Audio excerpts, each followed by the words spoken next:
So we're down to the last few tomatoes in the garden, as you can see. It's getting towards the end of the growing season.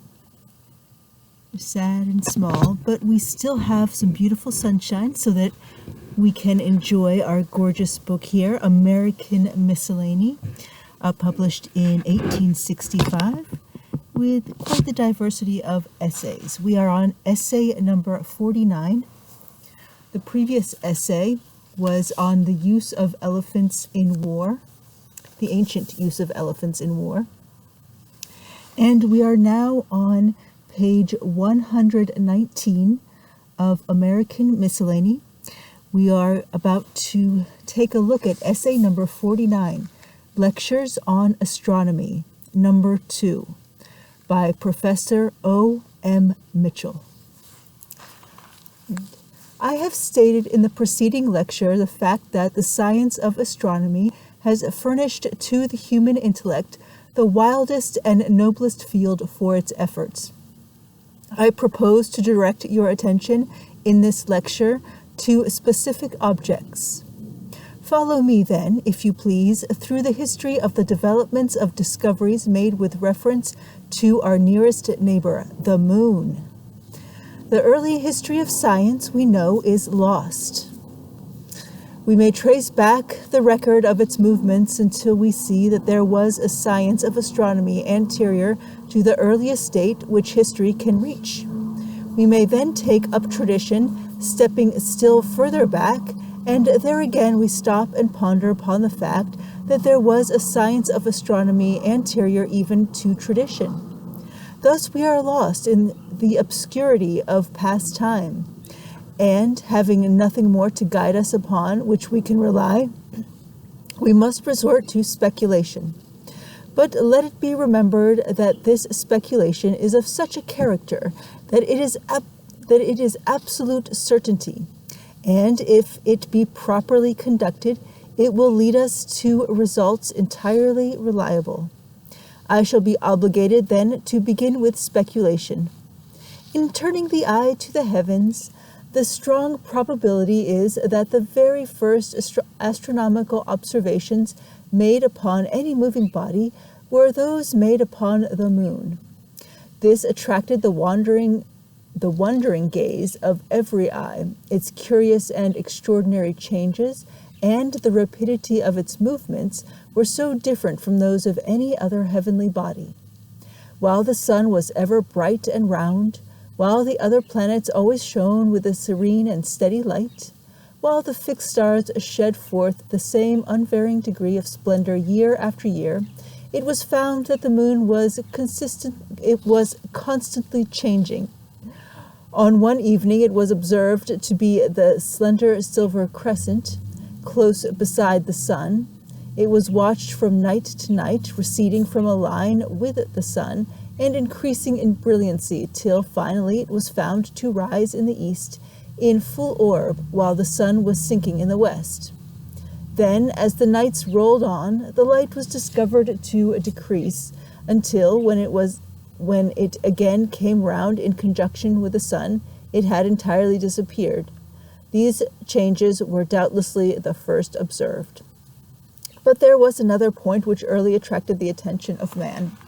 When the grouping of the stars in the heavens had first been made, when it was seen that they held invariably relative positions to each other, the next point was to watch and see if the moon held its place among the stars. Here arose a most wonderful discovery. The moon did not hold its place among them. What did it do? It was found, in the next place, to be moving contrary to the motion of all the heavenly bodies, which appeared to make regular diurnal rotations. The moon was heaving upward, while at the same time it had a general diurnal motion. Here was the first discovery ever made with regard to the movements of the heavenly bodies. For a long time it must have been a matter of perplexity whether this motion of the moon was real or was occasioned by the fact that the whole sidereal heavens were sweeping past the moon. How is it possible to determine this question? If they had only this object to examine and no other moving bodies were found, then it would have been impossible to have settled the question whether this motion actually belonged to this object alone, or whether the whole sphere of stars wheeled round more rapidly than the moon. But after a little while they found that the sun, in like manner, partook of a similar motion. They watched the setting sun. How many of us have done the same thing for a like purpose? They saw certain bright stars first making their appearance apparently near the sun as it sunk to rest. Night after night they watched, and found to their astonishment that these broad groups of stars were coming downward to meet the sun. And at every successive day they were nearer and nearer to that luminary. The sun is heaving upward, said they, to meet the stars. The sun is heaving upward, said they, to meet the stars, as they are sinking down under the horizon. And inasmuch as this phenomenon did not differ from that of the moon, it settled the question at once and forever, that this motion of the moon and the sun was really in no sense belonging to the heavenly bodies among which they appeared to be located. Here, then, was a second grand discovery, the movement of the sun. But as they continued these examinations, they had occasion to refer the sun to a very brilliant, beautiful star that was found to be visible to them after the sun's setting. This was regarded as a fixed star among the rest, but by continuous examination it was found this star was moving downward to meet the sun. It did not hold its place among the rest. What could be the meaning of this? He who first fixed his eye comprehendingly upon this object, how intense must have been his emotions! What is this, hitherto regarded as a fixed star? He watches it till finally it is lost in the splendor of the sun. What now? It has been found that all the bright stars among which the sun appears move upwards in the east in the morning, just before the sun rises. Might it not be that this star will pass by the sun and make its appearance in like manner? We can imagine this individual, morning after morning, with his gaze fixed on the eastern sky, watching the reappearance of his lost star. At length it is found, there it is, on the other side of the sun. Here, then, is the first discovery ever made of a planet by the human eye. Who discovered it? Alas, his name, his country, is forever lost. But we know this to have been the process. Having found one of these moving bodies, it was not difficult to find the others. But it is unnecessary to go into an explanation of the manner in which other planets were discovered, and I will revert to the moon. Up to this time, no explanations of the changes of the moon were divined. It was impossible to divine them. Another phenomenon, more wonderful, more terrific than all, now came to impress itself upon the mind and awaken its energies. It was the exhibition of a solar eclipse. No eye, even at this day, has ever gazed upon this startling scene without experiencing a sense of awe or fear. The idea that the great source of light is waning, is dying, is passing away from the heavens, always chills the blood and fills the mind with terror. What, then, must have been the effect produced upon the minds of the early inhabitants of this earth by this phenomenon, while the causes which produced it were unknown, and it was impossible to predict its coming? When, at the noon of a gorgeous and sunny day, it presented itself to their astonished gaze? Surely we may imagine that, after such a startling phenomenon, the most powerful intellects were consecrated to the investigation of this mystery. Now I shall venture to attempt an explanation to go far enough to show you how it was that the first eclipse was predicted, so that you yourselves can, with the eye alone, make the requisite observations and attain sufficient knowledge to be able yourselves to predict the coming of such an event. This may seem very difficult, and it is marvelous, even now, with all the aid of astronomical tables and all the knowledge we have derived from the storied past. How it could have been done thousands of years ago, when the true knowledge of our system did not exist. is most remarkable and entirely inexplicable. Let us examine into this matter. In the first place, the attentive eye marked the fact that when an eclipse of the sun occurred, no moon was visible. This was a very important point, and aroused by the discovery of this fact, they watched the movements of the moon and marked its position before the coming eclipse. The next night after the eclipse, they found the moon closer to the sun, a silver crescent actually located in such a manner that if it pursued its wonted orbit, it must have passed very near the sun at the very time the eclipse took place.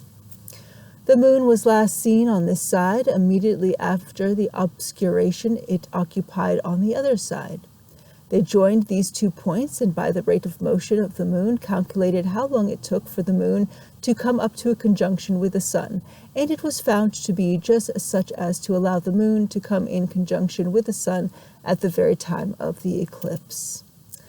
Hence they reached the conclusion that the moon was passing between the eye of the observer and the sun, and in that manner the light of the sun had been intercepted. Here was an explanation of the extraordinary phenomenon of a solar eclipse. But how was it possible for them to calculate the return of an eclipse? This will require more attention. I beg you to remember that we have no history going back sufficiently far to record this wonderful discovery. Even tradition knows nothing of it. We must then go back in imagination and speculate concerning it. First, then, it was remarked that the track pursued by the sun and the moon among the fixed stars was circular. Now, if it were possible for me to mark out the track of the sun in the heavens, if it would, for our accommodation, leave a broad belt equal in breadth to its diameter, if the moon in like manner should leave the mark of its track, these 2 bolts would not coincide but would cross each other in 2 opposite points. These are what are called the nodes. You will understand what follows without difficulty.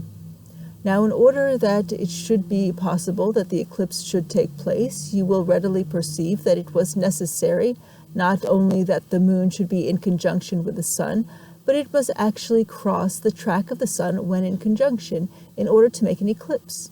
The moon must be in one of these nodes, or an eclipse cannot take place. But again, it has already been observed that an eclipse cannot occur except at new moon.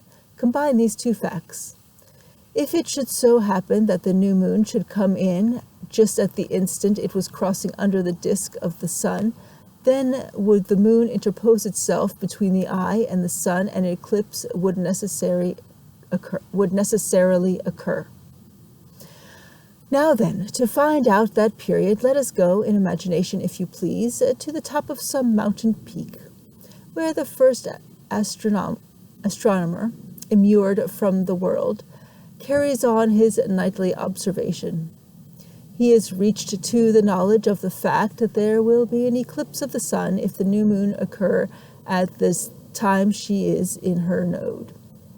He already knows the time for the new moon to come in, which is fixed and certain. He believes he can compute the time when the next node will come round, and to do so he seizes the aid of the moon tonight. He runs onward till he finds when the new moon will appear, and discovers that when it comes round it is not in the act of crossing the sun's path. He runs round another cycle and finds again that it is not on the sun's track. He extends his investigations still further from one lunation to another, and finds that the new moon approaching nearer and nearer to the desired place, till finally it comes exactly to this point. The computation is marked. There, he says, when that day arrives, I announce to the inhabitants of the world that the sun shall lose its light. With what anxiety he must have watched the coming of that day.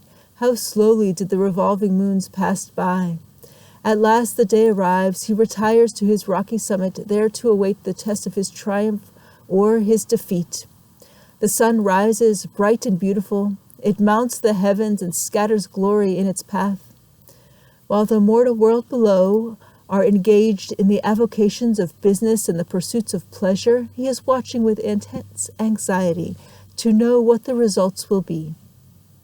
But in the very noon of the day, his triumph arrives. The sun begins to fade, it wanes, it dies. The terror-stricken millions below cry with agony, while this lone man, on his bleak and barren watchtower, with outstretched arm, affirms his thanks to the God of the universe who has crowned his efforts with success. But alas for human fame! Surely that individual might have hoped to believe that he who had first predicted the coming of an eclipse, who had removed the causes of terror with which this phenomenon has spread among the inhabitants of the earth, should have his name engraved upon the tablets of fame with a pen of iron and a point of a diamond. Yet his name, his nation, is lost forever. No history reaches so far back, no tradition can extend to the point of time when he lived or where. Now, by a most remarkable and wonderful arrangement of the lunations on the return of the new moon, it is found that, after we have predicted one eclipse, if we go on and record each successive eclipse for the period of between 18 and 19 years, at the end of the cycle of 223 years, they will have run round what might be called an orbit, and again occur on the same days. Hence, after they had recorded eclipses for one such cycle, there was no difficulty in predicting an eclipse at any future time. The coincidence, however, is not exact, for if an eclipse occurred on the 19th of March, 3,000 years ago, the succession of the cycle may, in the course of time, wear gradually around and disappear. But many years must roll away before, on the recurrence of the cycle, an eclipse will not take place. As soon as it was possible to understand the cause of the eclipse of the sun, the human mind was directed to the investigation of the cause producing an eclipse of the moon. This was far more difficult, and for this reason. In the eclipse of the sun, they had watched the coming up of the moon to the sun, and its passage across the sun's disk, believing without question that the eclipse was caused by its interposition between them and the sun, and that it occurred only at the new moon. But what was to interpose itself between the beholder and the full moon? There seemed to be nothing in the heavens. Upon reflection, the human mind bethought itself that every body which revolves in the light of another luminous body will cast a shadow beyond in a right line with the light itself. Now, if the earth is opaque, it might intercept the light thrown upon it from the sun, casting a shadow towards the horizon, and might it not be projected far enough to reach the moon itself, so that the moon, in passing into the shadow, having no light of its own, would be obscured? Here is an explanation of the cause of the lunar eclipse, revealing to the early astronomers the fact that the moon was not self-luminous. The explanation of the phases of the moon is easy. If it be a globe, a sphere, and only brilliant in consequence of the reflection of the light from the sun, it became necessary that the illumination should be at the time when the moon and the sun were in contrary positions relative to the earth. When the sun was setting and the moon was comparatively near the sun, and of course between the observer and the sun, it was impossible to see the whole illuminated surface of the moon. And indeed, sometimes almost none at all. But as the moon gradually receded from the sun, night, after a time it came to occupy an easterly position, when the light of the sun falling upon its surface was thrown back at a very acute angle upon the eye of the observer, and the full moon was presented. These changes were going on from lunation to lunation, and once observed were easily comprehended. While the moon thus revealed to them the causes of the eclipse of the sun and the reason of its own phases, it is also revealed to the early astronomers the figure of our earth. How did this occur?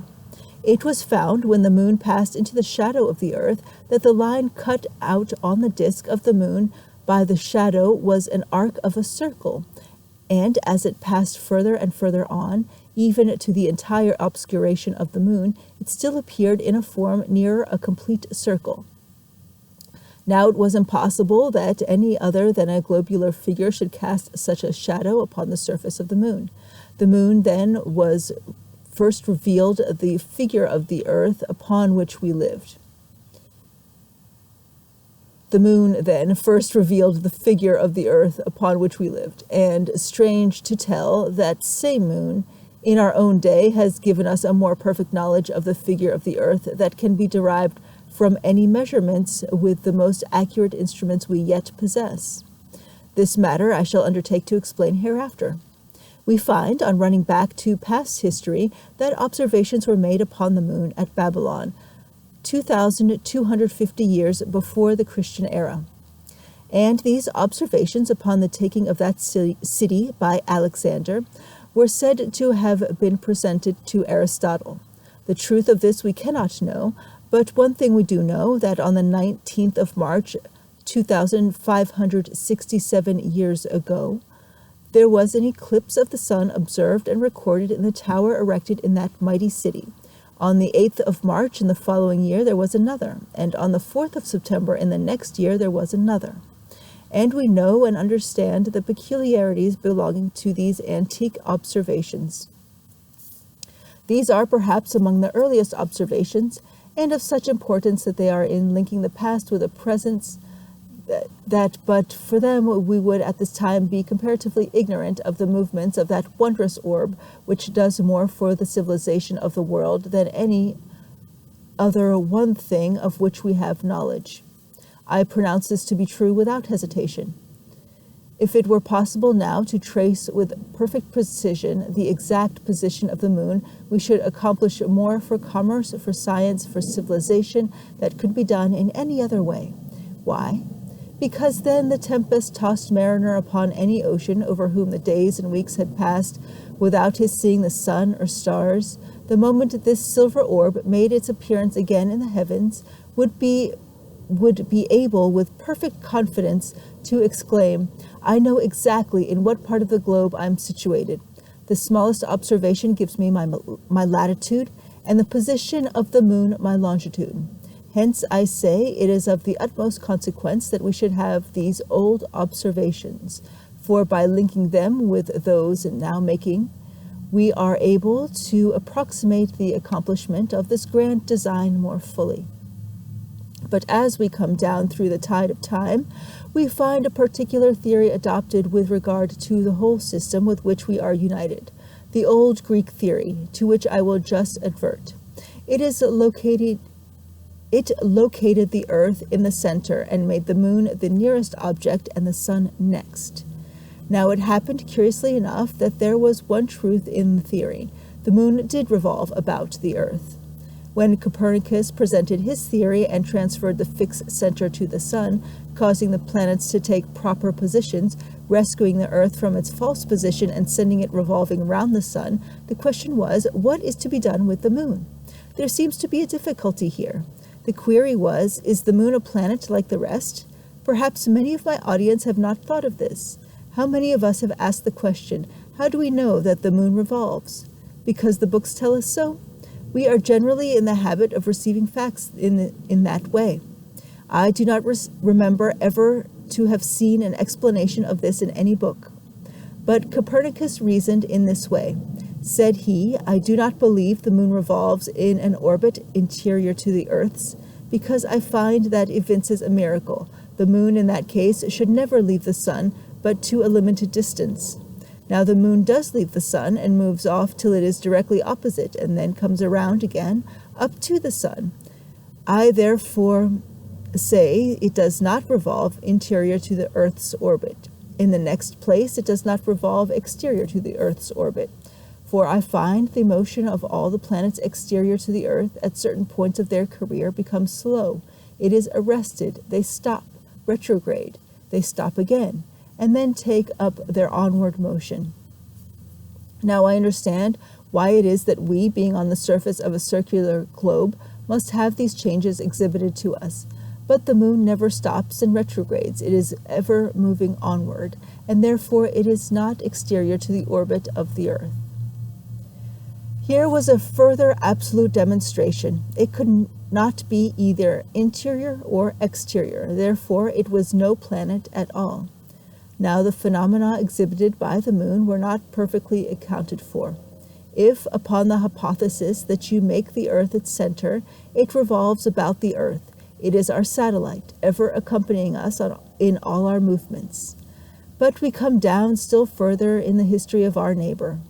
When Kepler discovered that the two laws of planetary movements, that they revolved in orbits not exactly circular, but a little elongated, elliptical as they are called, when in like manner he had discovered by tracing them up that a line drawn from the sun to any of the planets always swept over equal areas of space in equal times, and when at the end of 17 long years of toil he had also discovered in his last great law, which linked all these isolated planets into one grand unit, making the sun always the center, it seemed that nothing more remained to be done. But immediately the question arose, what holds these mighty globes steady? What power reaches out to them and prevents them from breaking their orbits and wandering away into the blackness of darkness? Ooh, the blackness of darkness. The resolution of this problem was reserved for the immortal Newton.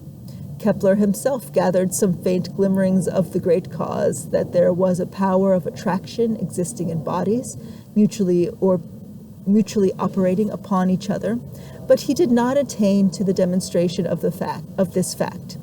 This was reserved for that great man to whom we owe our knowledge of the laws of attraction. Here, if you will allow me, I will attempt to explain the manner in which Newton conducted the argument which led him to the grand result. I am confident that although there are many here who have given comparatively little attention to astronomical science, they will be able to follow me readily in this explanation. Newton began where Kepler left off. The latter announced that the bodies were attracted to each other, and by a force which he believed decreased according to a certain fixed law, and it was to prove that that Newton made his investigations. In the first place, he announced this as a law, according to his belief that everyone attracts every other body.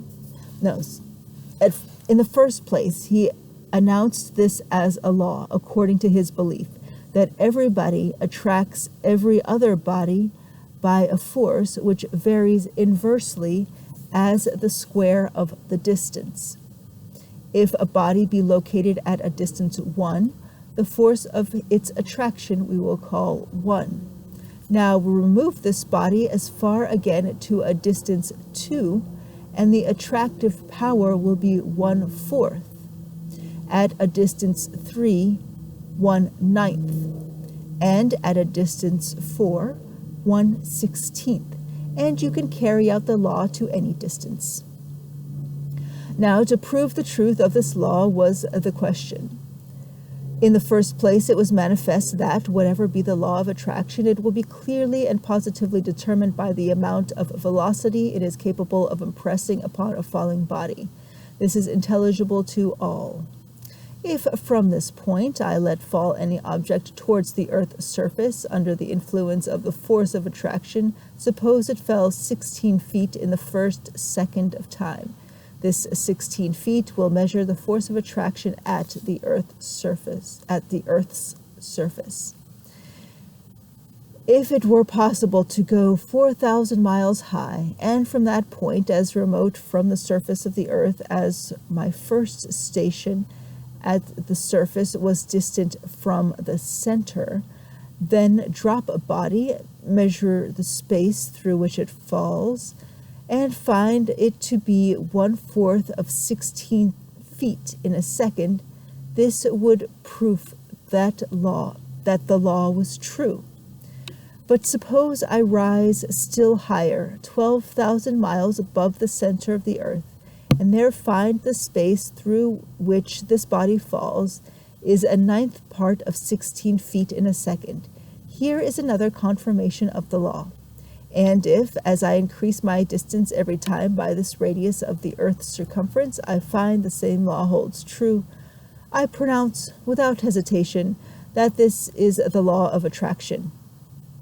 But I cannot rise in this way to a distance of 12, 8, or 4,000 miles.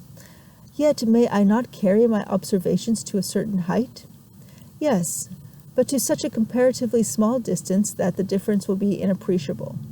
Alas for the person who undertakes the experiment! Such is the minute difference. Even when he has attained the greatest height ever attained by man, it cannot be appreciated. What then is to be done? No one could ascend above the earth to perform these experiments. But the mighty intellect of Newton stretched still further, and our old friend, the moon, was brought in to play the part of this falling body. What, do you ask? Is the moon falling towards the earth, and does Newton seize it and stop it, and then compute with what velocity it should come towards its central planet? No, this is not possible. But let me explain. Here is the moon. Now let us start with the moon when it was first projected in its orbit.